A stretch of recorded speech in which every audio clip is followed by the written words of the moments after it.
Hello creators. Starting soon, I'm going to include guest speakers on the show. So if you're someone who works in the performing arts or the creative industry and you want to collaborate with me, then please send an email to sleeplesscreativespod@gmail.com. Introduce yourself and tell me a little bit about what it is that you do, and I'll get back to you with more information.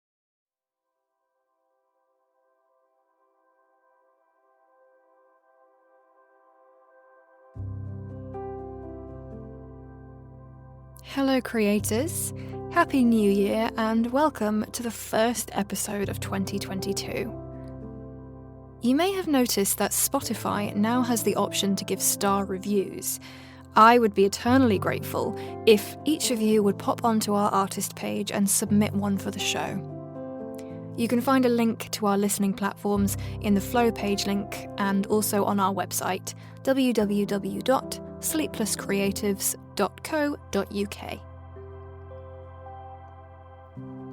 Today, I'm going to be reading a fairy tale by the Brothers Grimm called The Girl Without Hands.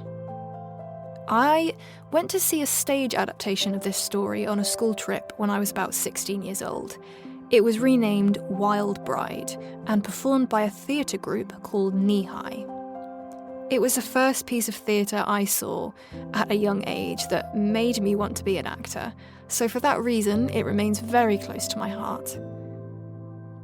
A magical yet dark story about family, strength, and why you shouldn't make a deal with the devil. This story has themes of violence and gore which may be unsettling to some listeners, so please be aware of that going forward. So, take a moment to get cozy and comfortable, and drift off.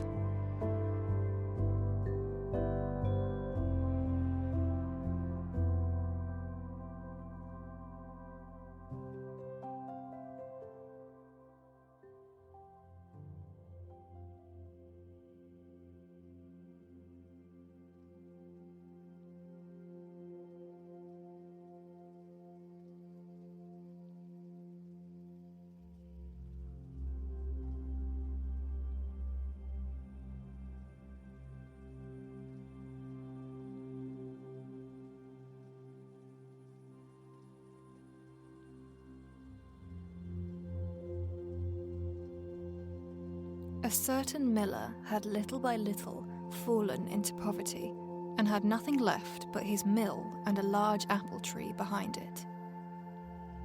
Once, when he had gone into the forest to fetch wood, an old man stepped up to him, whom he had never seen before, and said, "Why dost thou plague thyself with cutting wood? I will make thee rich, if thou wilt promise me what is standing behind thy mill." "What can that be but my apple tree?" thought the miller, and said, "Yes," and gave a written promise to the stranger. He, however, laughed mockingly and said, "When 3 years have passed, I will come and carry away what belongs to me." And then he went.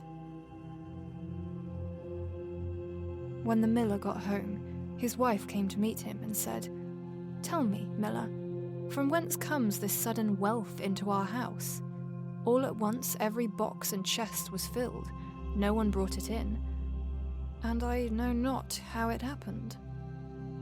He answered, "It comes from a stranger who met me in the forest and promised me great treasure. I, in return, have promised him what stands behind the mill. We can very well give him the big apple tree for it." "Ah, husband," said the terrified wife, "that must have been the devil. He did not mean the apple tree, but our daughter, who was standing behind the mill sweeping the yard." The miller's daughter was a beautiful, pious girl, and lived through the 3 years in the fear of God and without sin.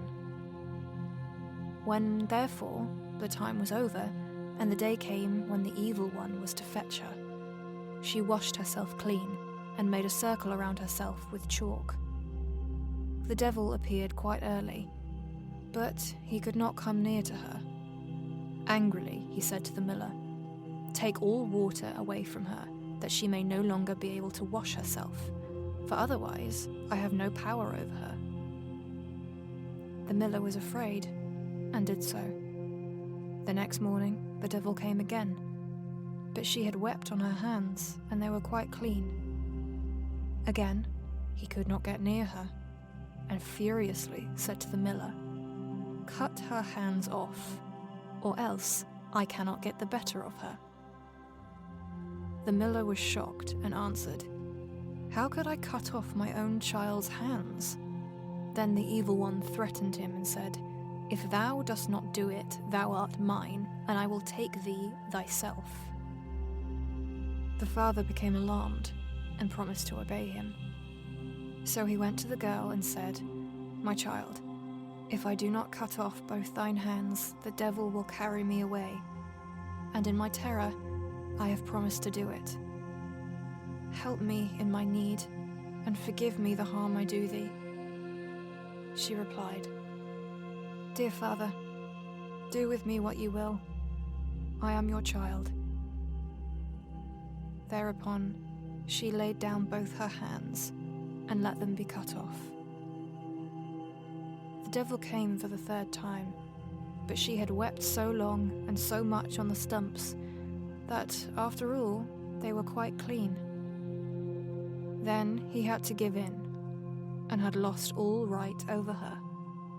The miller said to her, "I have by means of thee received such great wealth, that I will keep thee most delicately as long as thou livest." But she replied, "Here I cannot stay. I will go forth. Compassionate people will give me as much as I require."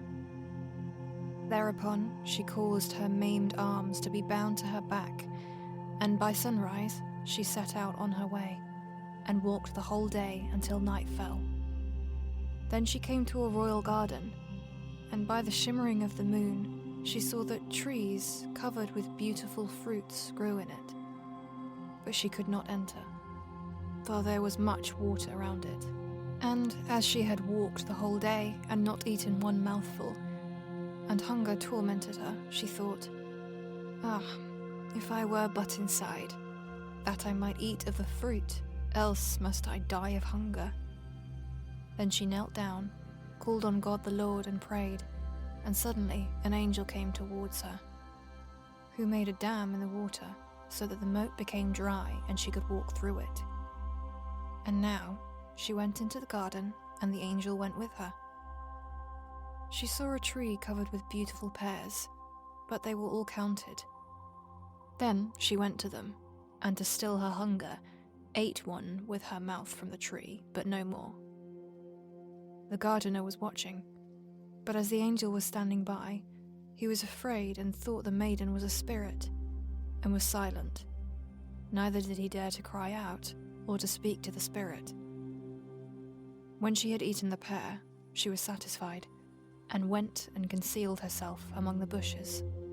The king, to whom the garden belonged, came down to it the next morning, and counted, and saw that one of the pears was missing, and asked the gardener what had become of it, as it was not lying beneath the tree, but was gone. Then answered the gardener, "Last night a spirit came in, who had no hands, and ate off one of the pears with its mouth." The king said, "How did the spirit get over the water? And where did it go after it had eaten the pear?" The gardener answered, "Someone came in a snow-white garment from heaven, who made a dam and kept back the water, that the spirit might walk through the moat.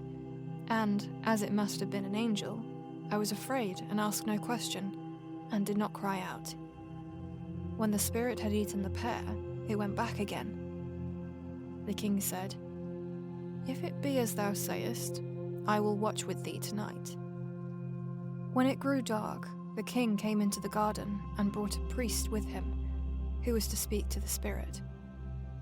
All three seated themselves beneath the tree and watched.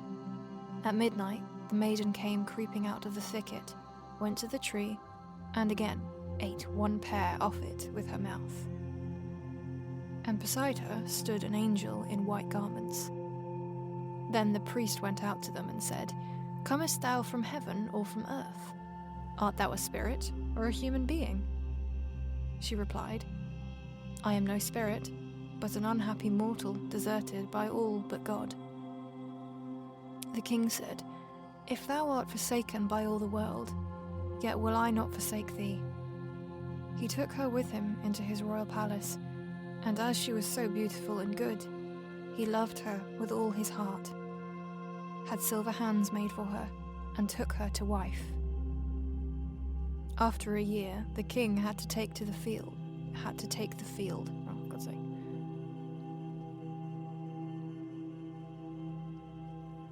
After a year, the king had to take the field, so he commended his young queen to the care of his mother, and said, If she is brought to bed, take care of her, nurse her well, and tell me of it at once in a letter. Then she gave birth to a fine boy. So the old mother made haste to write and announce the joyful news to him.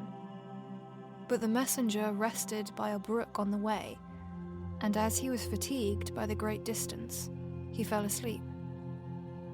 Then came the devil, who was always seeking to injure the good queen, and exchanged the letter for another, in which was written that the queen had brought a monster into the world.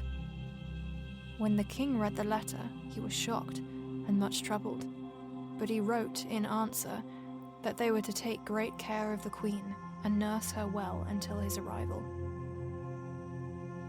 The messenger went back with the letter, but rested at the same place and fell asleep again. Then came the devil once more, and put a different letter in his pocket, in which it was written that they were to put the queen and her child to death. The old mother was terribly shocked when she received the letter, and could not believe it. She wrote back again to the king, but received no other answer, because each time the devil substituted a false letter, and in the last letter it was also written that she was to preserve the queen's tongue and eyes as a token that she had obeyed. But the old mother wept to think such innocent blood was to be shed, and had a hind brought by night, and cut out her tongue and eyes, and kept them. Then said she to the queen, I cannot have thee killed as the king commands, but here thou mayst stay no longer. Go forth into the wide world with thy child, and never come here again. The poor woman tied her child on her back, and went away with eyes full of tears. She came into a great wild forest, and then she fell on her knees and prayed, and the angel appeared to her and led her to a little house, on which was a sign in the words, Here all dwell free. A snow-white maiden came out of the little house and said, Welcome, Lady Queen, and conducted her inside. Then they unbound the little boy from her back, and held him to her breast, that he might feed, and then laid him in a beautifully made little bed. Then said the poor woman, From whence knowest thou that I was a queen? The white maiden answered, I am an angel, to watch over thee and thy child. The queen stayed 7 years in the little house, and was well cared for, and by God's grace, because of her piety, her hands, which had been cut off, grew once more. At last, the king came home again from the war, and his first wish was to see his wife and child. Then his aged mother began to weep, and said, Thou wicked man, why didst thou write to me that I was to take those 2 innocent lives?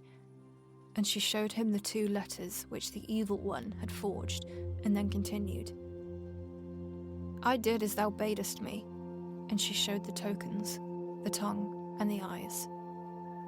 Then the king began to weep for his poor wife and his little son so much more bitterly than she was doing, that the aged mother had compassion on him and said, Be at peace, she still lives. I secretly caused a hind to be killed, and took these tokens from it. But I bound the child to thy wife's back, and bade her go forth into the wide world, and made her promise never to come back here again, because thou wert so angry with her. Then spake the king, I will go as far as the sky is blue, and will never eat nor drink until I have found my dear wife and my child. If in the meantime they have not been killed or died of hunger."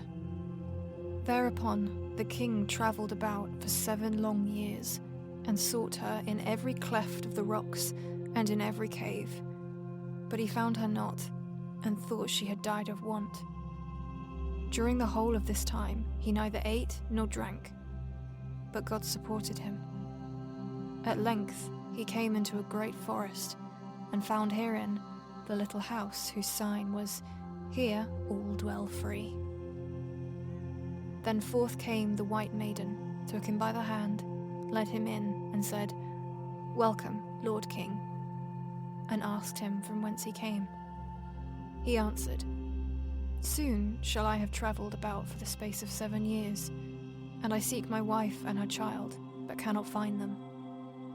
The angel offered him meat and drink, but he did not take anything, and only wished to rest a little.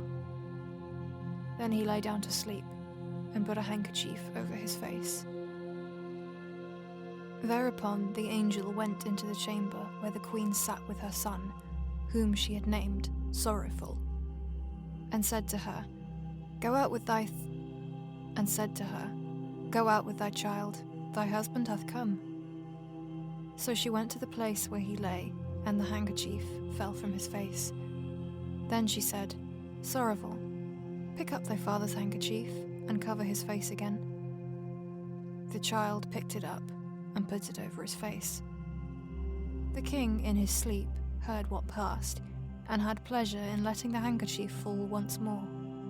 But the child grew impatient and said, "Dear mother, how can I cover my father's face when I have no father in this world? And how can I know a wild man like this? He is not my father." When the king heard that, he got up and asked who they were. Then said she, "I am thy wife, and that is thy son, Sorrowful." And he saw her living hands, and said, "My wife had silver hands." She answered, "The God has caused my natural hands to grow again." And the angel went into the inner room, and brought her silver hands, and showed them to him.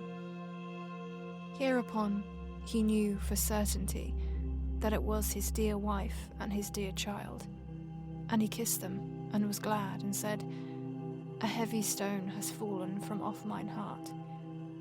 Then the angel gave them one meal with her, and after that they went home to the king's aged mother. There were great rejoicings everywhere. The king and queen were married again, and lived contentedly to their happy end.